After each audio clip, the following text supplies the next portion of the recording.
કેન્યામાં વરસાદે મચાવી તબાહી, રસ્તા પર દરિયા જેવા દ્રશ્યો જોવા મળ્યા। 11,000થી વધુ લોકો ભારે પૂરથી પ્રભાવિત થયા। ભયાવહ પૂરમાં બધું જ નષ્ટ થયું, લોકોના આશયાના પાણીમાં તણાયા। એક બસ પાણીમાં ફસાઈ જતા મુસાફરોના જીવ જોખમમાં મુકાયા। બસમાં સવાર 40 મુસાફરો બસની છત પર ચડી જઈ જીવ બચાવવાનો પ્રયાસ કર્યો। અમુક લોકોએ ભયાવહ પૂરમાં તરી સુરક્ષિત સ્થળે પહોંચવા જહેમત ઉઠાવી। ચીનના ગુઆંગડોંગનો મોટાભાગનો વિસ્તાર પૂરથી પ્રભાવિત થયો। ભયાવહ પૂરથી બચવા 1 લાખથી વધુ લોકોનું સ્થળાંતર કરાયું। લગભગ 25,000થી વધુ આશ્રય સ્થાનોમાં લોકોને આશરો અપાયો। ગુઆંગડોંગમાં પૂરના કારણે વીજ પુરવઠો પણ થયો હતો ઠપ। ગુઆંગઝુના બાયુન ઇન્ટરનેશનલ એરપોર્ટ પર ફ્લાઇટ્સ રદ કરવાની પડી હતી ફરજ। અનેક શહેરોમાં શાળાઓ બંધ રાખવા કરાયો હતો આદેશ। જમ્મુ કાશ્મીરના સોનમર્ગના ઝોજીલા વિસ્તારમાં રસ્તા પર બરફના થર જમતા ફસાઈ એમ્બ્યુલન્સ। સગર્ભાને પ્રસૂતિની પીડા ઉપડતા લઈ જવાઈ રહી હતી હોસ્પિટલ। રેસ્ક્યુની ટીમે સફળતાપૂર્વક એમ્બ્યુલન્સને બહાર કાઢી। ગુજરાતમાં આગામી 7 દિવસ તાપમાન રહેશે સૂકું। હવામાન વિભાગે કરી મોટી આગાહી, 7 દિવસ સુધી તાપમાન યથાવત રહેશે। અંબાજીમાં આબુ રોડ પર રીંછની લટાર, રીકો કોલોનીમાં રીંછના આટા ફેરાથી લોકોમાં ડરનો માહોલ। રીંછના સીસીટીવી ફૂટેજ અને મોબાઈલથી લીધેલો વિડીયો થયો વાયરલ। અમદાવાદના ઘુમા વિસ્તારની માનસરોવર સોસાયટીમાં સાપનું રેસ્ક્યુ। રહેણાંક મકાનમાં અત્યંત ઝેરી રસેલ વાઇપર સાપ ઘૂસી જતા ભયનો માહોલ। ભારે જહેમત બાદ સાપનું રેસ્ક્યુ કરાયું। સુરતમાં ભેળસેડિયાઓ બન્યા બેફામ, ખાદ્ય પદાર્થોમાં મોટા પાયે થઈ રહી છે ભેળસેળ। આરોગ્ય વિભાગે લીધેલા લિંબાયતમાં સરદાર ટ્રેડર્સના અનાજ મસાલાના નમૂના ફેલ। 13 એપ્રિલે 17 જગ્યાએથી લીધા હતા અનાજના સેમ્પલ। 18 તારીખે 17 જગ્યા પરથી લીધેલા મસાલાના સેમ્પલમાં પણ મોટા પાયે ભેળસેળ સામે આવી। અડાજણ, સરથાણા, કતારગામ વિસ્તારમાંથી લીધેલા મસાલાના સેમ્પલ પણ ફેલ થઈ ગયા। લોકોના આરોગ્ય સાથે છેડા કરતા ભેળસેડિયાઓ સામે આરોગ્ય વિભાગે કરી કાર્યવાહી। રેલવેની કામગીરીમાં મોડાસાના ખેડૂતોના વીજ કનેક્શન કપાયા। 10થી વધુ ગામોમાં ખેડૂતોના વીજ કનેક્શન કપાતા રોષ। વીજળી વગર જુવાર, બાજરી, એરંડા, ઘાસચારા સહિતનો પાક સુકાતા ખેડૂતોએ ચૂંટણી બહિષ્કારની ચીમકી ઉચ્ચારી।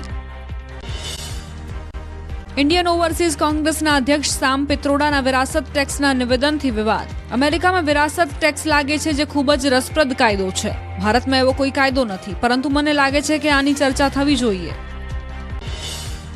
पित्रोड़ा निवेदन पर पीएम मोदी ने प्रहार, कहूं कांग्रेस ने लूट जिंदगी के साथ भी जिंदगी के बाद भी एक पछू एक कांग्रेसना खतरनाक इरादा सामे आवी रह्या छे। तेओ नथी इच्छता के सामान्य भारतीय तेनी मिलकत तेना बाळकोने आपे। कांग्रेस नेतानी वारसागत टेक्सनी भलामणथी विवाद छेड्यो। सेम पित्रोडाना निवेदन पर अमित शाहे कर्या प्रहार, कहूं पित्रोडाना निवेदनने कांग्रेसनो इरादो स्पष्ट करी दीधो। निवेदन पर विवाद थता सेम पित्रोडाए आपी प्रतिक्रिया, कहूं मारी वातने तोड़ी मरोड़ीने रजू करवामां आवी रही छे। सेम पित्रोडाना निवेदनने लईने मनीष दोशीए व्यक्तिगत गणाव्युं, कहूं તેમણે માત્ર અમેરિકાના મોડેલ વિશેની વાત કરી છે। ભાજપ આઈટી સેલ પાસે કામ ન હોવાથી આવા જુઠ્ઠાણા ફેલાવતો હોવાનો મનીષ દોશીનો આરોપ। રાજકોટમાં ક્ષત્રિય આંદોલન પાર્ટ 2 નો આજથી પ્રારંભ। આશાપુરા માતાજીના મંદિરથી કરાયું હતું ધર્મરથનું પ્રસ્થાન। ગામે ગામે રૂપાલા મુદ્દે શરૂ કરાયું ઓપરેશન ભાજપ। ક્ષત્રિય આંદોલન પાર્ટ 2 ને લઈને રાજકોટમાં 18 વોર્ડમાં કાર્યાલય શરૂ કરાયા। બૂથ કમિટી પણ બનાવી દરરોજ રાત્રિ સભાનું આયોજન કરાયું। સંકલન સમિતિના કરણસિંહ ચાવડાનું નિવેદન। રૂપાલાના વિવાદમાં ડેમેજ કંટ્રોલના પ્રયાસ યથાવત। હર્ષ સંઘવીની આગેવાનીમાં સાબરકાંઠામાં મળી બેઠક। સંગઠન અને રાજપૂત સમાજના અગ્રણીઓ બેઠકમાં હાજર રહ્યા। ભાજપ નેતા રમણ વોરાએ કહ્યું, ક્ષત્રિય સમાજના નામે કોંગ્રેસ કરે છે આંદોલન। આણંદમાં ક્ષત્રિય આગેવાનો સાથે હર્ષ સંઘવીએ કરી બેઠક। સંગઠન મહામંત્રી રત્નાકરજી બેઠકમાં રહ્યા હાજર। લોકસભા ચૂંટણી અને રૂપાલા વિવાદને લઈ ચર્ચા।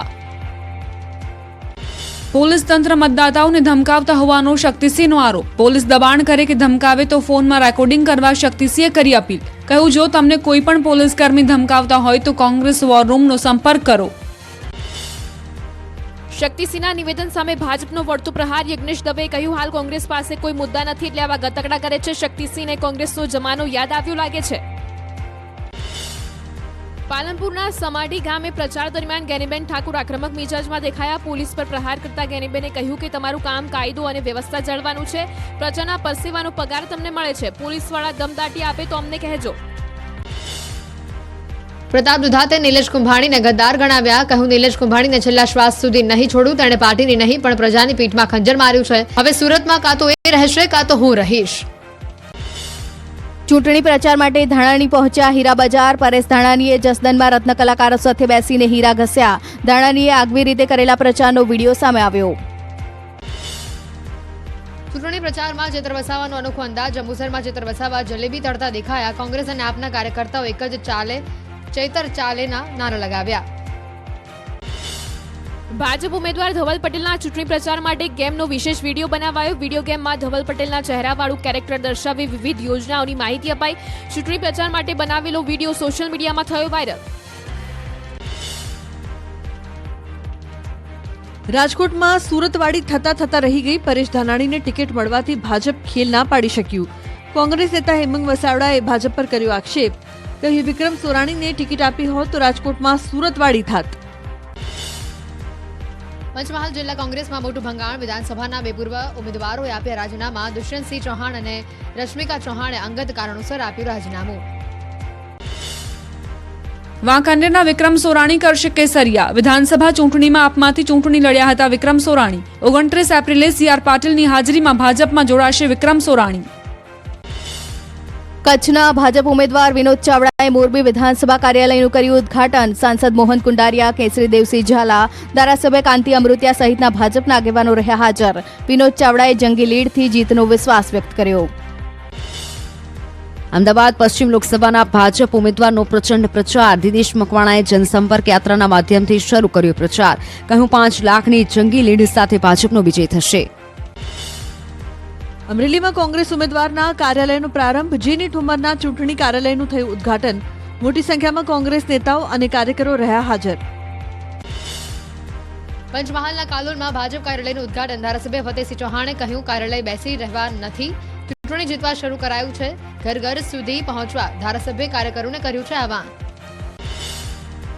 હિંમતનગરમાં ભાજપના કાર્યાલયનો શુભારંભ. બળવંતસિંહ રાજપૂતના હસ્તે કાર્યાલયનું ઉદ્ઘાટન કરવામાં આવ્યું. 5 લાખની લીડ સાથે જીતવાનું કર્યું આહવાન. દાહોદમાં કોંગ્રેસ ઉમેદવાર પ્રભાબેન તાવિયાડે કર્યો ડોર ટુ ડોર પ્રચાર. વોર્ડ નંબર 1ના કાઉન્સિલર તસ્નીમબેન પણ જોડાયા પ્રચારમાં. કોંગ્રેસની ગેરંટી પત્રિકાનું વિતરણ કરીને માંગ્યા વોટ. મુખ્યમંત્રી ભૂપેન્દ્ર પટેલે ઝારખંડમાં કર્યું ચૂંટણી પ્રચાર. લોહરદગાના ભાજપ ઉમેદવાર સમીર ઉરાવ માટે પ્રચાર મેદાનમાં ઉતર્યા ગુજરાતના CM. રાંચીના બિરસા મુંડા એરપોર્ટ પર ગુજરાત સમાજ સાથે કરી હતી મુલાકાત.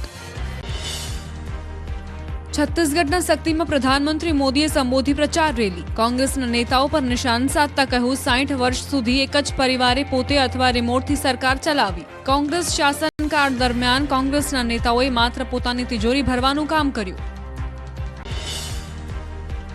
કેન્દ્રીય ગૃહમંત્રી અમિત શાહે કેરળના અલાપુઝામાં જાહેર સભા સંબોધી. કોંગ્રેસ અને સામ્યવાદીઓએ રાજ્યમાં આતંકવાદીઓને આશ્રય આપ્યો છે. લઘુમતી વોટ બેંકના લોભે તેમને PFIને ટેકો આપવાની ફરજ પાડી.